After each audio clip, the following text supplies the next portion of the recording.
প্রিয় দর্শক শ্রোতা আসসালামু আলাইকুম। আশা করি আপনারা সকলে ভালো আছেন। তো ভালো আছেন জন্যই আমরা আজকে চলে এসেছি আপনাদের মাঝে আরও একটি ভিডিও নিয়ে। তো দর্শক শ্রোতা, আমরা আজকে যাকে নিয়ে কথা বলবো অবশ্যই আপনারা তাকে দেখে চিনতে পেরে গেছেন। তো দর্শক শ্রোতা, আমরা আজকে কথা বলবো সাকিব খানের গার্লফ্রেন্ড সম্পর্কে।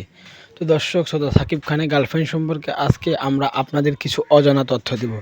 তো অজানা কিছু তথ্য দেওয়ার আগে আপনারা যদি আমাদের চ্যানেলে নতুন হয়ে থাকেন তাহলে অবশ্যই আমাদের চ্যানেলের পাশে থাকতে হলে আপনাদের আমাদের চ্যানেল সাবস্ক্রাইব, লাইক, কমেন্ট করে আপনারা আমাদের চ্যানেলের পাশে থাকতে পারবেন। তো দর্শক শ্রোতা, আপনারা তো সবাই জানেন খানকে সাকিব খান দুটি বিয়ে করেছে, একটি বুবলি অন্যটি অপু বিশ্বাস। তো একটি বুবলি অন্যটি অপু বিশ্বাস, তাদের দুজন করে দুটি বাচ্চা রয়েছে। তো ওদের দুজনের মধ্যেই সাকিব দুজনকে ডিভোর্স দিয়েছে। তো ফার্স্ট টাইম ডিভোর্স দিয়েছে অপু বিশ্বাসকে, সেকেন্ড টাইমে বুবলিকে। তো এখন সাকিব খান আরও একটি প্রেমে পড়ে গেছে।